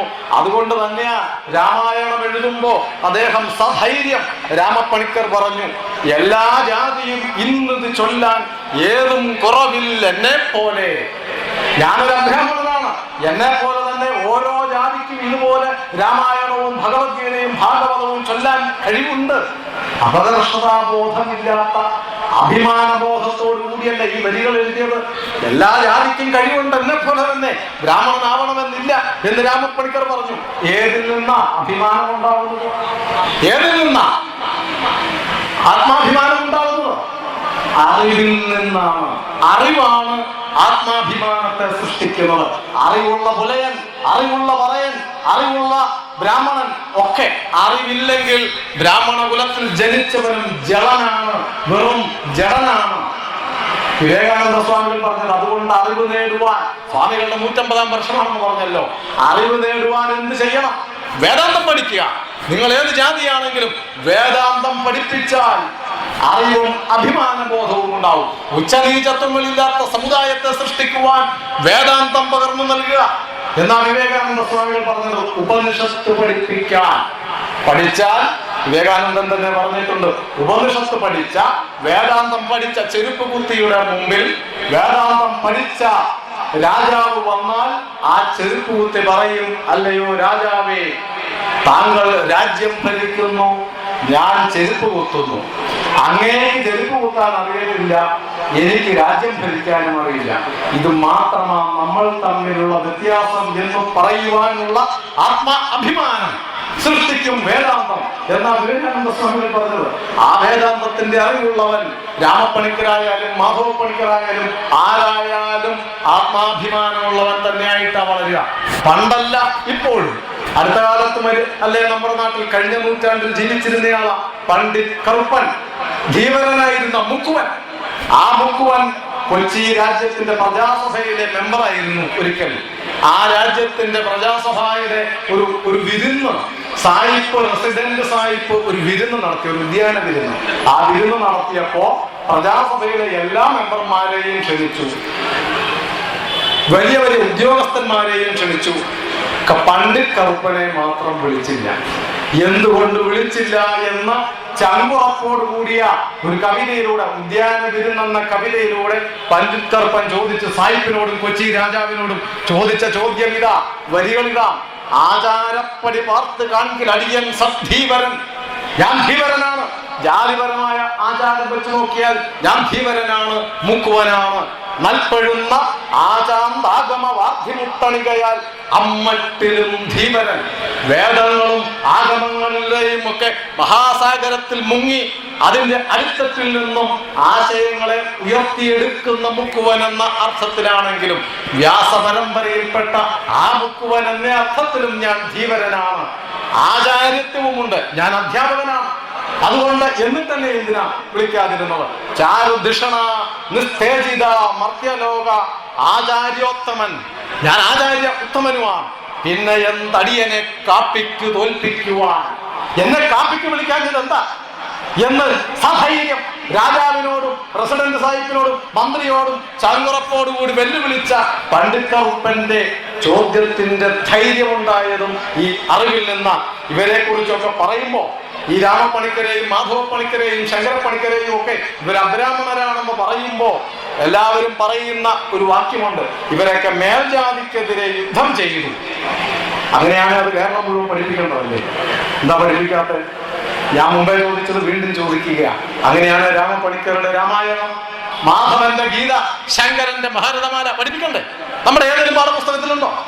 അവർ ജാതിക്കെതിരെ യുദ്ധം ചെയ്തതാണെങ്കിൽ ആ യുദ്ധത്തിന്റെ ചരിത്രം പഠിപ്പിക്കട്ടെ. പറയാൻ മാത്രമേ അറിയൂ, ചരിത്രമില്ലാത്തത് കൊണ്ട് സത്യമല്ല പറയുന്നത് എന്നുള്ളത് കൊണ്ട് അങ്ങനെ പറഞ്ഞിവരെ ബ്രാഹ്മണ വിരോധികളായി അവതരിപ്പിക്കുകയാണ് ചെയ്യുന്നത്. സത്യത്തിൽ അവർ ബ്രാഹ്മണ വിരോധികൾ ഒന്നുമല്ല. ഇങ്ങനെ പറയുന്ന അവർ ബ്രാഹ്മണർക്കെതിരെ യുദ്ധം ചെയ്തതാണ്, സംസ്കൃതത്തിനെതിരെ സമരം ചെയ്തവരാണ് കണ്ണശകവികളെന്ന് എഴുതി വെച്ചിരിക്കുന്നത് ചില പുസ്തകത്തിൽ. സംസ്കൃതത്തിനെതിരെ സമരം നടത്തി എന്നാ എഴുതി വെച്ചിരിക്കുന്നത്. അങ്ങനെയാണെങ്കിൽ അവരുടെ കൃതികൾ പ്രസിദ്ധീകരിക്കാൻ എന്താ ധൈര്യം കാണിക്കാത്തത്? ആ കാര്യത്തിൽ ഇവിടുത്തെ സമീപത്ത് പ്രവർത്തിക്കുന്ന കണ്ണശ ട്രസ്റ്റിന് 100% അഭിനന്ദനങ്ങൾ പറയാൻ ഈ അവസരം ഞാൻ ഉപയോഗിക്കുക. എന്തൊക്കെ വ്യത്യാസങ്ങളും കാര്യങ്ങളും അഭിപ്രായങ്ങളും ഉണ്ടെങ്കിലും ഈ കണ്ണശ കൃതികളെ ഇന്നുള്ള പുതിയ രൂപത്തിൽ അവതരിപ്പിക്കുവാൻ കണ്ണശ ട്രസ്റ്റ് ധൈര്യം കാണിച്ചില്ലേ? അതിലവരെ അഭിനന്ദിക്കണം. അവരോടൊരു അഭിപ്രായവും കൂടിയുണ്ട്. അതിന്റെ ട്രസ്റ്റിന്റെ ഉടമകൾ ആരെങ്കിലും ഇവിടെ ഉണ്ടെങ്കിൽ, കണ്ണശ രാമായണം ഇപ്പോഴും പൂർണ്ണമായി ഒറ്റ പുസ്തകമായി പ്രസിദ്ധീകരിച്ചിട്ടില്ല, പല ഖണ്ഡങ്ങളായിട്ടാണ് പ്രസിദ്ധീകരിച്ചിരിക്കുന്നത്. പറ്റുമെങ്കിൽ സാമ്പത്തിക പരാധീനതയൊക്കെ ഉണ്ടെന്നറിയാം. ഈ നാട്ടിലെ ജനങ്ങൾ പിരിവെടുത്തിട്ടാണെങ്കിൽ പോലും കണ്ണശരാമായണം ഒരൊറ്റ പുസ്തകമായി പല ബാല്യങ്ങളായോ ഒന്നായിട്ടോ പ്രസിദ്ധീകരിക്കണമെന്ന് ഈ അമ്പലനടയിൽ നിന്ന് ഞാൻ പ്രാർത്ഥിക്കുകയാണ് ഇതിന്റെ അധികാരപ്പെട്ടവരോട്. ഇന്ന് മലയാള ഭാഷയ്ക്ക് വേണ്ടി വലിയ വാഗ്വാദങ്ങൾ നടക്കുകയാണ്. അധ്യക്ഷൻ സൂചിപ്പിച്ചു, സ്വാഗത പ്രസംഗകനൊക്കെ സൂചിപ്പിച്ചു, ക്ലാസിക്കൽ പദവി വേണോ സർവകലാശാല വേണോ? രണ്ടു കൂട്ടർ തമ്മിൽ അടിയാ. മലയാളം വേണമെന്ന് ആരും പറയുന്നില്ല. ഒന്ന് പറയുന്നത് ക്ലാസിക്കൽ പദവി വേണം, ശാസ്ത്ര പദവി. മറ്റൊന്ന് പറയുന്നത് സർവകലാശാല വേണം. ഈ വാഗ്വാദങ്ങളൊക്കെ നടക്കുമ്പോൾ കലാശാല കൊണ്ട് ഭാഷ രക്ഷപ്പെടും എന്ന് 100% വിചാരിക്കണ്ട. സംസ്കൃതത്തെ രക്ഷപ്പെടുത്താൻ ഒരു കലാശാല നമ്മൾ കാലടിയിൽ ഉണ്ടാക്കിയിട്ടുണ്ട്. ശങ്കരന്റെ പേരിൽ സംസ്കൃതം ഒഴിച്ച് ബാക്കി എല്ലാ ഭാഷയും അവർ പഠിപ്പിക്കുന്നുണ്ട്. ഉറുദു, അറബി, ജർമ്മൻ, മറ്റല്ല ഹിന്ദി. സംസ്കൃതമില്ല. ഇനി സംസ്കൃതം ഉണ്ട്, അത് ഇംഗ്ലീഷിലാണ് പഠിപ്പിക്കുന്നത്. ഞാൻ നുണ പറയുന്നതല്ല. സംസ്കൃത സർവകലാശാലയിലെ പ്രൊഫസർമാരോട് ചോദിച്ചു നോക്ക്, അല്ലെ വിദ്യാർത്ഥികളോട് ചോദിച്ചു നോക്ക്. അവർ ഗവേഷണം നടത്തുന്ന വിദ്യാർത്ഥികൾക്ക് സംസ്കൃതത്തിൽ വേദാന്തത്തെ കുറിച്ചൊക്കെ PhD എടുക്കുന്ന ഗവേഷണം നടത്തുന്ന ചെറുപ്പക്കാർക്ക് ഇംഗ്ലീഷിലാണ് വേദാന്തം പറഞ്ഞു കൊടുക്കുന്നത് കാലടി സംസ്കൃത സർവകലാശാലയിൽ. അതുകൊണ്ട് ഒരു സർവകലാശാല വന്നാൽ രക്ഷപ്പെടുമെന്ന് ഞാൻ 100% വിശ്വസിക്കുന്നില്ലെങ്കിലും ഒരു ഗുണമുണ്ട്. ഒരു സർവകലാശാല വന്നാൽ എപ്പോഴെങ്കിലും രക്ഷപ്പെട്ടാലോ അങ്ങനെ ഒരു പ്രതീക്ഷ നമുക്ക് വയ്ക്കാം. അതുകൊണ്ട് ഉണ്ടാക്കുവാൻ പോകുന്ന സർവകലാശാല ഞാൻ അറിഞ്ഞിടത്തോളം മലബാറിൽ പോകുമെന്നാണ്. എങ്കിലും സ്ഥലം കിട്ടില്ല എന്നുള്ള അടിയൊക്കെ അവിടെ നടക്കുന്നുണ്ട്. അത് ഇവിടേക്കായാൽ ഇവിടെ ഒത്തിരി സ്ഥലമൊക്കെ ഇങ്ങനെ വെറുതെ സർക്കാരിന്റെ കെട്ടിക്കിടക്കുന്നുണ്ടെന്നൊക്കെയാണ് കേട്ടത്. കാട് പിടിച്ച് പണ്ട് ചാരായം വിറ്റോണ്ടിരുന്ന സ്ഥലമാണ് എന്നൊക്കെ ഉണ്ടെങ്കിലും അത് വെട്ടിത്തെളിച്ച് ശുദ്ധം വരുത്തി അവിടെ ഒരു സർവകലാശാല മലയാളത്തിനെ പ്രോത്സാഹിപ്പിക്കുവാൻ ആയിരിക്കണം. അത് കണ്ണശന്മാരുടെ സ്മാരകമായിട്ട് മാറട്ടെ. ശങ്കരന്റെ സ്മാരകം പോലെ, കുഞ്ചാത്ത രാമാനുജൻ എഴുത്തച്ഛന്റെ സ്മാരകം പോലെ ഈ കണ്ണശപ്പറമ്പിൽ ഒരു കണ്ണശ സർവകലാശാല ഉയരട്ടെ, മലയാള സർവകലാശാല ഉയരട്ടെ. എന്താ കുഴപ്പം? അങ്ങനെ ഉയർത്തുവാൻ ഉള്ള നിർബന്ധം, പ്രേരണ നമ്മുടെ ഭാഗത്തു നിന്നുണ്ടാവണം. അതുകൊണ്ട് മാത്രം മലയാളം പഠിക്കും, മലയാളം രക്ഷപ്പെടുമെന്ന് വിചാരിക്കരുത്. മലയാളത്തെ കുറിച്ച് ഞാൻ ആലോചിച്ചപ്പോ ഇന്ന് അക്ഷരമാല പഠിപ്പിക്കുന്നുണ്ടോ? ഇല്ല. നീ ഉള്ളവർ ഉച്ചാരണം പഠിപ്പിക്കുന്നുണ്ടോ? ഇല്ല. പഠിപ്പിക്കാത്തതെന്താ? സർക്കാർ പറഞ്ഞു പഠിപ്പിക്കണ്ട. ഭാഷ എഴുതുമ്പോ അച്ഛൻ എന്നുള്ളതിന് ആ എന്നെഴുതിയാലും മാർക്ക് കൊടുക്കണം. കാരണം അയാളുടെ ഉള്ളിലെ ആശയമുണ്ട്, ആ കുട്ടിയുടെ ഉള്ളിൽ ആശയമുണ്ട്. അതുകൊണ്ട് തെറ്റിയാലും മാർക്ക് കൊടുക്കണമെന്ന് ഇവിടെ അധ്യാപകരാരെങ്കിലും ഉണ്ടെങ്കിൽ അവർക്കത് നിഷേധിക്കാം. ചോദ്യത്തിന്റെ നമ്പർ എഴുതിയിട്ടാൽ മാർക്ക് കൊടുക്കണമെന്ന സർക്കാർ ഉത്തരവ്. അത് കേട്ടപ്പോ എനിക്ക് തോന്നിയ ഒരു സിനിമാ പേരാ, വാസന്തിയും ലക്ഷ്മിയും പിന്നെ ഞാനും എന്ന് പറഞ്ഞതുപോലെ അക്ഷരമാലയും ഉച്ചാരണവും പിന്നെ സർക്കാരും എല്ലാം കൂടെ ചേർന്ന് ഏതാണ്ട് മലയാളത്തിനെ ഒരഴകുഴമ്പൻ ഇടപാടാക്കി മാറ്റിക്കൊണ്ടിരിക്കുകയാണ്. ഭാഷാ സ്നേഹമല്ല നമ്മുടെ സർവകലാശാലയിലും മലയാളത്തിന്റെ വക്താക്കളും പഠിപ്പിച്ചു കൊണ്ടിരിക്കുന്നത്. എല്ലാവരുമല്ല, കുറെ പേര്. ഭാഷാ സ്നേഹമല്ല, ഭാഷാ വിരോധം. ഏത് വിരോധം? ഇവിടെ സൂചിപ്പിച്ചു ഉദ്ഘാടകൻ. തമിഴ് വിരോധം, സംസ്കൃത വിരോധം, ഹിന്ദി വിരോധം.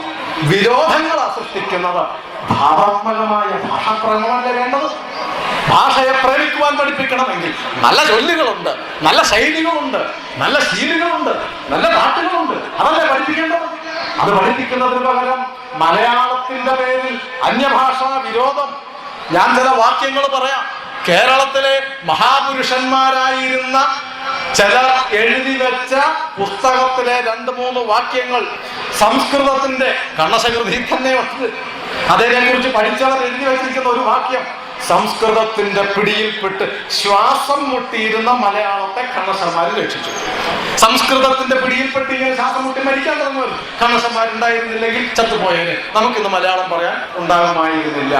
ചിലര് പറയുന്നത് മലയാളത്തിന് സർവകലാശാലയിലെ പ്രൊഫസർമാർ പ്രസംഗിക്കുന്നതാണ് ഞാൻ പറഞ്ഞത്. മലയാളത്തിന് സംസ്കൃതവുമായിട്ടൊരു ബന്ധവുമില്ല, മലയാളത്തിന് തമിഴുമായിട്ടൊരു ബന്ധവുമില്ല. മലയാള സ്വതന്ത്ര ഭാഷയാണ്.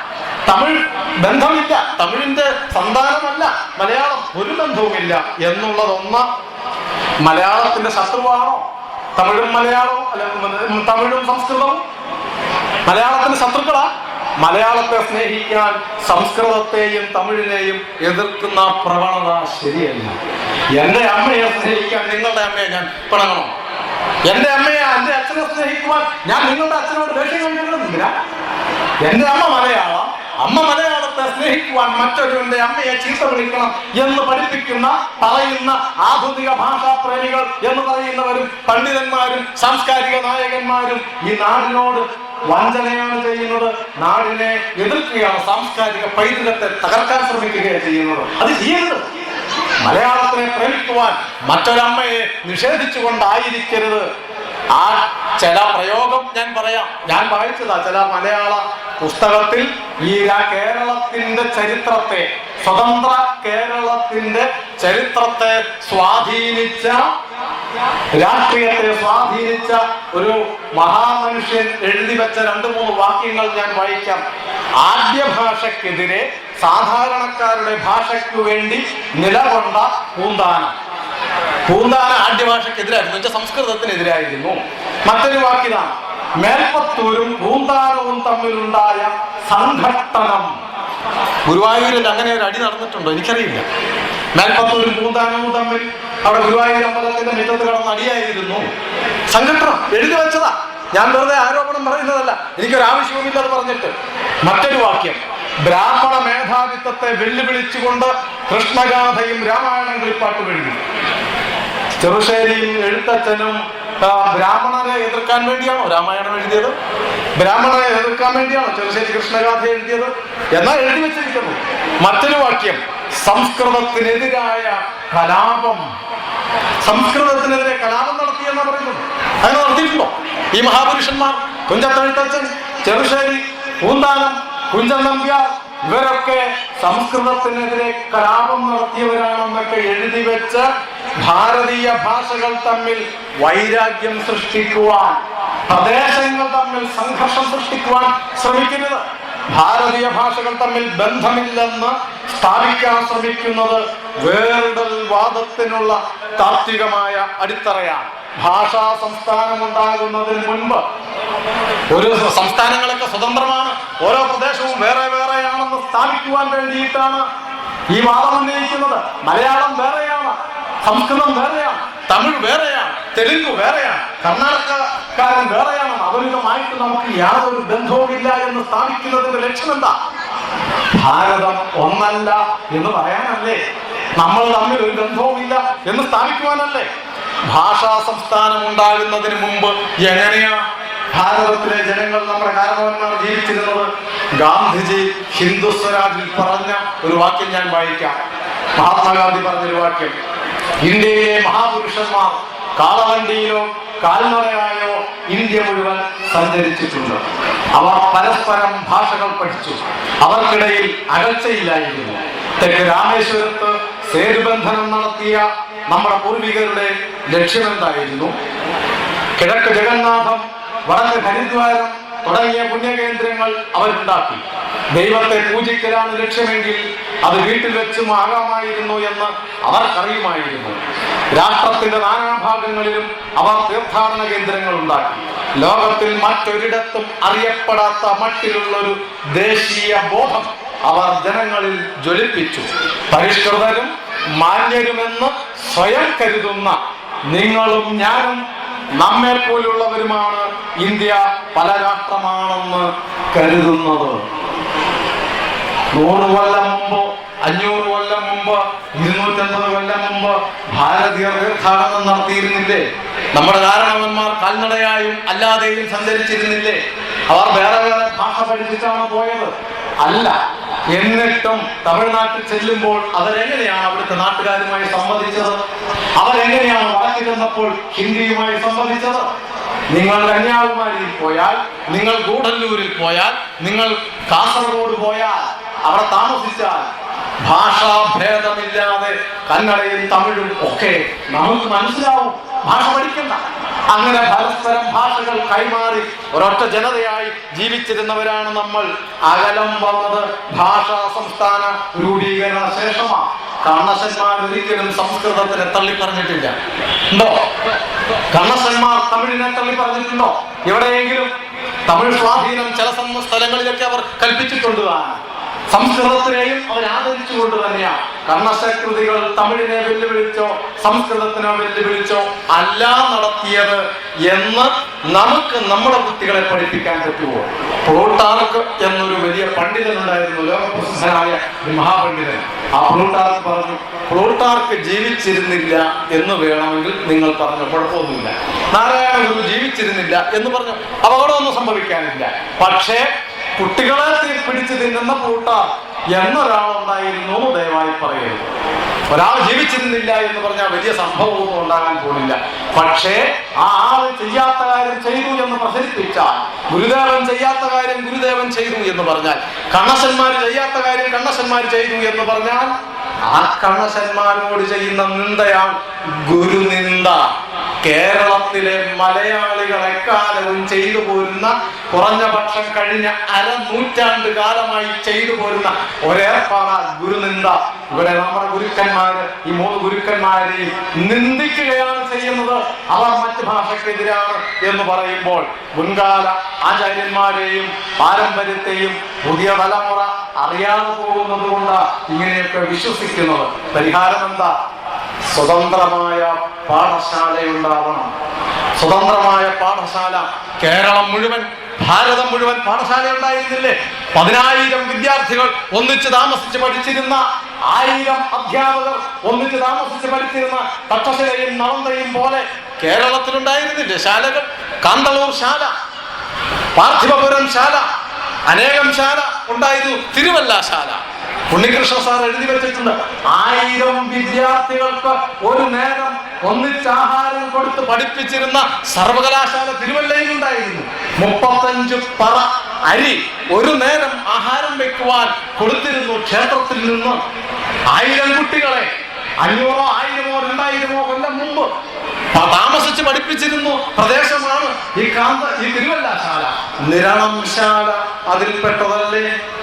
എത്രയാ സംഖ്യയൊന്നും എനിക്കറിയില്ലെങ്കിലും നിരണം ശാലയിൽ 100 കണക്കിന് വിദ്യാർത്ഥികളെ താമസിച്ച് പഠിപ്പിച്ചിരുന്ന പ്രദേശമായിവിടെ അക്ഷര ദേവതയെ ആരാധിച്ചിരുന്ന, പൂജിച്ചിരുന്ന, അക്ഷര ഉപാസന നടത്തിയിരുന്ന, വിദ്യാ ഉപാസന നടത്തിയിരുന്ന, സാംസ്കാരിക ഉപാസന നടത്തിയിരുന്ന പ്രദേശമാണ് ഈ മണ്ണ്. തുഞ്ചത്തെഴുത്തച്ഛന് പോലും പുണ്യം കിട്ടുവാൻ, കിളിയെ കൊണ്ട് പാലിക്കുവാനുള്ള പുണ്യം നേടിയത് ഈ മണ്ണിൽ നിന്നല്ലേ? നമ്മൾ ചവിട്ടി നിൽക്കുന്ന ഈ മണ്ണിൽ നിന്ന്. എന്തുകൊണ്ട് ആ നിരണം ശാല കെട്ടുപോയി? കാരണം എന്തെങ്കിലും ആവട്ടെ, എന്റെ ചോദ്യം ആ നിരണംശാലയെ തിരിച്ചു കൊണ്ടുവരുവാൻ കഴിയുമോ എന്നാണ്. വലിയ കെട്ടിടങ്ങൾ ഉണ്ടാക്കിയ പാഠശാലയെ കുറിച്ചല്ല, ഈ നിരണം ക്ഷേത്രത്തിന്റെ കേന്ദ്രമാക്കിയിട്ടോ, അല്ലെങ്കിൽ കണ്ണശപ്പറമ്പ് നമ്മൾ വീണ്ടും എടുത്തുകൊണ്ടോ, അല്ലെങ്കിൽ പുതിയ സ്ഥലം കണ്ടെടുത്ത് ഈ പ്രദേശത്ത് എവിടെയെങ്കിലും അല്പമാത്രമെങ്കിലും സ്ഥലം വാങ്ങിയിട്ട് നിരണം കണ്ണശപ്പണിക്കന്മാരുടെ ശാലയെന്നോ നിരണം ശാല എന്ന് തന്നെ പേരിട്ടുകൊണ്ടോ ഒരു പാഠശാല ഉണ്ടാക്കിയ ആ പാഠശാലയിൽ വെച്ച് നമുക്ക് നല്ല കവിതകൾ പഠിപ്പിക്കാൻ പറ്റും. ആ പാഠശാലയിൽ വെച്ച് നമുക്ക് നല്ല മലയാളം പഠിപ്പിക്കാൻ പറ്റും. ആ പാഠശാലയിൽ വെച്ച് നമുക്ക് നിരണം കവികളുടെ കൃതികളെ പഠിക്കുവാൻ, ഗവേഷണം നടത്തുവാൻ പറ്റും. ഞാൻ ഈ നിരണംശാല കൊണ്ടുവരണം എന്ന് പറഞ്ഞതിന് മറ്റൊരു ഉദ്ദേശവും കൂടിയുണ്ട്. അല്ലെങ്കിൽ നമ്മൾ നിരണം കവികളുടെ അടക്കമുള്ള ഒരു കൃതികളും സത്യസന്ധമായി ഇന്നത്തെ സാഹചര്യത്തിൽ കേരളത്തിലെ ഒരു സർവകലാശാലയിലും പഠിപ്പിക്കില്ല എന്ന് ഞാൻ 100% ഉറപ്പു പറയാം. എന്തുകൊണ്ട്? സർവകലാശാലയിൽ മഹാകവികളുടെയും മഹാഗുരുക്കന്മാരുടെയും പാരമ്പര്യത്തെ തകർത്തുകൊണ്ടിരിക്കുന്നു. ഞാൻ വെറുതെ ഒരാരോപണം പറയുകയല്ല. 3 കൊല്ലം മുമ്പ് കോഴിക്കോട് സർവകലാശാലയിലെ അധ്യാപകരുടെ ഔദ്യോഗിക പരിശീലന പരിപാടി തൃശ്ശൂരിൽ വെച്ച് നടത്തി, കേരളവർമ്മ കോളേജിൽ വെച്ച്. അവിടെ വെച്ച് ഒരു പുതിയ സാഹചര്യത്തിൽ ചരിത്രവും കവിതകളും ഒക്കെ എങ്ങനെ പഠിപ്പിക്കണമെന്ന് വലിയ പ്രൊഫസർ ചെറിയ പ്രൊഫസർമാർക്ക് ക്ലാസ് എടുത്തു. അതിന് ആ വലിയ പ്രൊഫസർ ക്ലാസ് എടുത്തപ്പോൾ ഉദാഹരണമായി പറഞ്ഞത് പൂതപ്പാട്ട് എന്ന കവിത കേട്ടിട്ടുണ്ടല്ലോ എല്ലാവരും, ഇടശ്ശേരിയുടെ പൂതപ്പാട്ട്. വലിയ പ്രൊഫസർ പറഞ്ഞത് ഇനി മുതൽ പൂതപ്പാട്ട് എങ്ങനെ പഠിപ്പിക്കണം. പൂതപ്പാട്ടിന്റെ കഥ എന്താണെന്ന് നിങ്ങൾക്കറിയാമെന്ന് ഞാൻ വിചാരിക്കുക. ഭൂതൻകുട്ടിയെ തട്ടിക്കൊണ്ടു പോകുന്നതൊക്കെ. ആ ഭൂതപ്പാട്ട് എങ്ങനെ പഠിപ്പിക്കണം? അതായത് ഭൂതം മലയുടെ അങ്ങേ ചെരുവിൽ നിന്ന് വരുന്ന കറുത്തിരുണ്ട രൂപം, ദളിത സ്ത്രീയുടെ പ്രതിനിധി. പൂവമ്പഴം പോലെ ഉള്ള ഉണ്ണിയുടെ അമ്മ, നല്ല സുന്ദരിയായ ചമന്നു തൊടുത്ത ആ ഉണ്ണിയുടെ അമ്മ സവർണ സ്ത്രീയുടെ പ്രതിനിധി. ഈ സവർണ സ്ത്രീ ദളിത സ്ത്രീയെ പരാജയപ്പെടുത്തുന്ന കഥയായിട്ട് വേണം ഇനി മുതൽ ഭൂതപ്പാട്ട് പഠിപ്പിക്കുവാൻ. സവർണ സ്ത്രീ ദളിത സ്ത്രീയെ പരാജയപ്പെടുത്തുന്ന കഥയാണോ ഭൂതപ്പാട്ട്? ആണോ? സുന്ദരനായ ഒരു ഉണ്ണി, അമ്മയുടെ കൂടെ വളർന്ന ഉണ്ണിക്കുട്ടൻ 5 വയസ്സായപ്പോ അവനെ സ്കൂളിൽ കൊണ്ട് ചേർത്ത് എല്ലാ ദിവസവും ചേർക്കും. കുട്ടി തന്നെ തിരിച്ചു വരും. ഒരു ദിവസം കുട്ടി വരാതിരുന്നപ്പോ അമ്മ തേടി ഇറങ്ങുന്ന കഥയല്ലേ ഭൂതപ്പാട്ട്. നങ്ങേലി എന്ന് പറയുന്ന അമ്മ ഉണ്ണിയെ തേടി അലഞ്ഞവസാനം സന്ധ്യയാവാറായപ്പോൾ ഭയപ്പെട്ട് ഉണ്ണി ഉണ്ണി എന്ന് വിളിച്ചുകൊണ്ടിങ്ങനെ നടന്ന് കാടും മേടും കടന്ന് ഈ മലയുടെ അടുത്തെത്തുമ്പോൾ ഭൂതത്തിന് മനസ്സിലായി ഗുഹയിൽ ആ ഭൂതം ഉണ്ണിയെ കൂട്ടിക്കൊണ്ടുപോയിരുന്നു. സുന്ദരനായ ഓമനത്വം തോന്നുന്ന ആ കുട്ടിയെ ഒന്ന് വാരിപ്പുണരുവാൻ, കൊതിയോടെ പരിലാളിക്കുവാൻ, സ്നേഹിക്കുവാൻ, ഉമ്മ വെക്കുവാനാണ് ഈ ഭൂതം തട്ടിക്കൊണ്ടുപോയത്. അങ്ങനെ തട്ടിക്കൊണ്ടുപോയ ഉണ്ണിയെ ഗുഹയിൽ ഒളിച്ചു വെച്ചിരിക്കുക. കളിപ്പാട്ടങ്ങളൊക്കെ കൊടുത്ത് നല്ല ആഭരണങ്ങളൊക്കെ ഇട്ട് അവനെ രസിപ്പിച്ചൊക്കെ ഇരിക്കുമ്പോഴാണ് ഉണ്ണിയുടെ അമ്മ നിലവിളിച്ചു കൊണ്ടുവരുന്നത്. അങ്ങനെ വന്ന് മലയുടെ ഗുഹയുടെ അടുത്തെത്താറായപ്പോ ഭൂതത്തിന് മനസ്സിലായി അമ്മ ഇനിയും മുന്നോട്ട് വന്നാൽ അമ്മയുടെ ഒച്ച കേട്ടത് കുട്ടി നിലവിളിക്കുകയോ വിളിച്ചു പോവുകയോ ചെയ്യുമ്പോ ഉണ്ണിയും കൊണ്ട് അമ്മ പോകും. പോവാതിരിക്കാൻ എന്ത് ചെയ്യണം? ഭൂതത്തിന് അമാനുഷ ശക്തിയുണ്ടല്ലോ. കാറ്റിൻ ചുഴലിയായി ചെന്നോ ഭൂതം, കുറ്റിക്കണക്കങ്ങു നിന്നാളമ്മ. കാട്ടുതീയായിട്ട് ചെന്നോ ഭൂതം, കണ്ണീരൊക്കെ കെടുത്താളമ്മ. നരിയായും പുലിയായും ചെന്നോ ഭൂതം, കരികന്റെ കുഞ്ഞിനെ എന്നാളമ്മ. എല്ലാം ഭയപ്പെടുത്തിയൊക്കെ ഈ അമ്മയെ തിരിച്ചോടിക്കാൻ നോക്കിയിട്ട് മാതൃത്വത്തിന്റെ കരുത്ത് അറിയാതെ പോയ ഭൂതം ഭയപ്പെടുത്താൻ നോക്കി. ഭയപ്പെടാതെ ഉണ്ണിയെ അമ്മ വിട്ടു പോകുവോ? അമ്മ ഉണ്ണിയെ ഉപേക്ഷിക്കുവോ? കഴിഞ്ഞ ദിവസം പത്രത്തിൽ കൊണ്ട് കുഞ്ഞിനെ ഇട്ട് ഓടിയെന്ന്. പക്ഷെ പിറ്റേ ദിവസം ഓടി വന്നില്ലേ? പെറ്റ വയറിന് ഉപേക്ഷിക്കാൻ കഴിയില്ല. അമ്മമാർക്ക് അമ്മ പ്രസവിച്ച ഉണ്ണിയാണെങ്കിൽ, സിസേറിയന്റെ കേസിൽ എനിക്ക് വലിയ ഉറപ്പില്ല, പ്രസവിച്ച അമ്മയാണെങ്കിൽ, പേറ്റുനോവ് അനുഭവിച്ച അമ്മയാണെങ്കിൽ ഉണ്ണിയെ ഉപേക്ഷിക്കുവാൻ കഴിയില്ല. ആ അമ്മയെ ഭയപ്പെടുത്തിയിട്ട് പോകാതിരുന്ന അമ്മയെ കൂട്ടിക്കൊണ്ട് ഭൂതം ഗുഹയുടെ അടുത്തേക്ക് എത്തി. എന്നിട്ട് എന്താ, ഗുഹായുടെ മൂടി വലിയ പാറക്കഷ്ണം ഒരൊറ്റ വിരൽ കൊണ്ട് തോണ്ടി മാറ്റിയിട്ട് വെട്ടിത്തളങ്ങുന്ന രത്നങ്ങളെ മുഴുവൻ കാണിച്ചിട്ട് പറഞ്ഞതെന്താ, പൊന്നും മണികളും കിഴികെട്ടി തന്നിടാം, പൊന്നാനക്കുട്ടനെ ഞാൻ എടുക്കും, ഈ ഉണ്ണിയെ ഞാൻ എടുക്കും, ഈ സമ്പത്ത് മുഴുവൻ നീ എടുത്തോളുക എന്ന് പറഞ്ഞപ്പോൾ ഈ മഹാസമ്പത്ത് കണ്ട് കണ്ണൻ അഞ്ചിച്ചു പോകുന്ന അമ്മ ഉണ്ണിയെ ഉപേക്ഷിച്ച്, സ്വന്തം കുഞ്ഞിനെ ഉപേക്ഷിച്ച് സമ്പത്തിന്റെ പിന്നാലെ ഇന്നങ്ങനെ പോകുന്ന അമ്മമാരൊക്കെ ഉണ്ട്. അങ്ങനെ പോകും ഈ അമ്മയും എന്ന് വിചാരിച്ച ഭൂതത്തിന്റെ മുമ്പിൽ തന്റെ 2 കണ്ണും ചൂഴ്ന്നെടുത്ത് ആ ഭൂതത്തിന്റെ മുമ്പിൽ ഇട്ടിട്ട് പറഞ്ഞില്ലേ അമ്മ, എനിക്കിതിലും വലുതാണ് എന്റെ ഉണ്ണി, ആ ഉണ്ണിയത്ത എന്ന് പറഞ്ഞ അമ്മയുടെ മുമ്പിൽ മാന്ത്രിക വേല ഉപയോഗിച്ച് കൃത്രിമമായി ഒരു ഉണ്ണിയെ സൃഷ്ടിച്ച് ഇതാ നിന്റെ ഉണ്ണിയെ എടുത്തുകൊള്ളുക എന്ന് പറഞ്ഞപ്പോ തന്റെ മുമ്പിൽ കിട്ടിയ കുട്ടിയെ കെട്ടിപ്പിടിച്ച് വാരിപ്പിണർന്ന് ഉമ്മ വെച്ച നിമിഷാർത്ഥത്തിൽ ആ കുട്ടിയെ വലിച്ചെറിഞ്ഞു. പെറ്റ വയറിനെ വഞ്ചിക്കാൻ നോക്കുന്ന ഭൂതമേ നീ, അമ്മയ്ക്ക് കണ്ണു കാണണമോ സ്വന്തം കുഞ്ഞിനെ തിരിച്ചറിയാൻ? അമ്മയ്ക്ക് ശബ്ദം കേൾക്കണമോ സ്വന്തം കുട്ടിയെ തിരിച്ചറിയാൻ? വേണ്ട, ആ കുഞ്ഞിന്റെ ഒരു ഗന്ധം മതി. അത്ര തീവ്രമായ മാതൃബന്ധത്തിനെ ആവിഷ്കരിച്ച ഇടശ്ശേരി ഗോവിന്ദൻ നായരുടെ ഭൂതപ്പാട്ട് ദളിത സ്ത്രീയെ പരാജയപ്പെടുത്തിയ സവർണ സ്ത്രീയുടെ കഥയാണ്.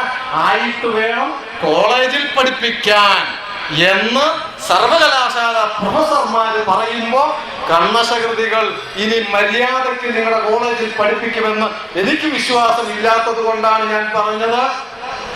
നിരണം ശാല ഉണ്ടാക്കാൻ പറ്റുമോ എന്ന് എന്റെ ചോദ്യം അവിടെയാണ്. അവരുടെ ചോദ്യം ഈ നിരണം ശാല ഉണ്ടാക്കിക്കൊണ്ട് കർണശകൃതികളെ പഠിപ്പിക്കുവാൻ. അത് മാത്രമല്ല, വിവേകാനന്ദ സ്വാമികൾ പറഞ്ഞിട്ടുണ്ട്, ഞാനൊരു പദ്ധതിയുണ്ട്, ക്ഷേത്രം കേന്ദ്രീകരിച്ച് പാഠശാല ഉണ്ടാക്കുക, ആ പാഠശാലയിൽ ഭൗതികവും ആധ്യാത്മികവുമായ ആശയങ്ങൾ പഠിപ്പിക്കുവാൻ, നിരണം കവികളുടെ കൃതികളെ പഠിപ്പിക്കുവാൻ, രാമായണം പുനരാവിഷ്കരിക്കുക, ഭാരതമാല പുനരാവിഷ്കരിക്കുക, ഭാരത പാഠ ഭഗവത്ഗീത, ഭാഷാ ഭഗവത്ഗീത പുനരാവിഷ്കരിക്കുക. ആ പുനരാവിഷ്കരിച്ച് ഈ മുറ്റത്ത് വെച്ചുകൊണ്ട് രാമപ്പണിക്കരുടെ രാമായണം പഠിപ്പിക്കുവാൻ കഴിഞ്ഞാൽ അതിന് പണം വേണം. ശാല കെട്ടിപ്പൊക്കണമെങ്കിൽ പണം വേണം, പഠിപ്പിക്കണമെങ്കിൽ പണം വേണം. ക്ഷേത്രത്തിന് ഉത്സവത്തിന് നമ്മൾ ലക്ഷക്കണക്കിന്, ഇവിടുത്തെ ക്ഷേത്രത്തിലില്ലെങ്കിൽ അയൽപക്കത്തെ ക്ഷേത്രത്തിൽ പണം കൊണ്ടുവരിക. തിരുവല്ല ക്ഷേത്രത്തിൽ കോടിക്കണക്കിന് രൂപയല്ലേ പണം വാങ്ങി വന്ന് ഈ നിരണം കേന്ദ്രമാക്കിക്കൊണ്ട് കർണശന്മാർക്ക് വേണ്ടി ഒരു പാഠശാല, അവരുടെ സ്മാരകം ആയിട്ടൊരു പാഠശാല ഉണ്ടാക്കി ക്ഷേത്രച്ചെലവിൽ ഉണ്ടാക്കുന്ന നിരണം ശാല വീണ്ടും ഉയർന്ന് അവിടെ രാമായണവും ഭഗവത്ഗീതയും ഭാരതമാലയും പഠിപ്പിക്കുക. ആ പേര് കേട്ടാൽ ഓർക്കാൻ എളുപ്പമാ. ഭഗവത്ഗീത ഉപദേശിച്ചത് ആരാ? മാധവൻ, മാധവപ്പണിക്കരുടെ ഭഗവത്ഗീത. രാമായണം ആരുടെ കഥ? രാമന്റേത്. രാമപ്പണിക്കരുടെ രാമായണം. മാല ആരുടേതാണ്? സർപ്പത്തെ മാലയായി ധരിക്കുന്നവൻ പരമേശ്വരൻ. ആ ശങ്കരപ്പണിക്കർ, ശങ്കരൻ പരമേശ്വരനാണ്. ആ ശങ്കരന്റെ ഭാരതമാല, ആ ഭാരതമാലയെയും ആ ശങ്കരനെയും ആ മാധവപ്പണിക്കരെയും ആ രാമപ്പണിക്കരെയും അവർ ഉണർത്തിവിട്ട സാത്വികമായ സംസ്കാരമുണ്ട്, അവർ പഠിപ്പിച്ചു വിട്ട സാത്വികമായ ഭക്തിയുണ്ട്, അവർ ഉണർത്തിവിട്ട ശുദ്ധമായ മലയാളമുണ്ട്. ആ മലയാളത്തെ തിരിച്ചു കൊണ്ടുവരുവാൻ ഒരു തുഞ്ചംപറമ്പ് പോലെ, ഒരു കണ്ണശപ്പറമ്പ് ഉയരട്ടെ, ഒരു പാഠശാല പോലെ, ഒരു നളന്ദ പോലെ, ഒരു തിരുവല്ലാശാല പോലെ, ഒരു നിരണം ശാല ഉയരട്ടെ. ആ നിരണം ശാല ഉയർത്തുവാൻ തുഞ്ചൻപറമ്പ് പോലെ ഒരു കണ്ണശപ്പറമ്പ് ഉയർന്നു വരുവാൻ ഈ നാട്ടിലെ ഭാഷാ സ്നേഹികൾക്ക്, ഈ നാടിന്റെ പാരമ്പര്യത്തെ സ്നേഹിക്കുന്നവർക്ക്, ഈ നാടിന്റെ സംസ്കാരത്തെ സ്നേഹിക്കുന്നവർക്ക്, ഈ നാടിന്റെ പാരമ്പര്യവും പൈതൃകവും ചരിത്രവും വരുന്ന തലമുറകൾക്ക് പകർന്നു നൽകുവാൻ ആത്മാഭിമാന ബോധമുള്ള ഈ നാട്ടിലെ എല്ലാ ജനങ്ങളും തയ്യാറാകണമേ എന്ന് പ്രാർത്ഥിച്ചുകൊണ്ട് ഞാൻ അവസാനിപ്പിക്കുന്നു. നമസ്കാരം.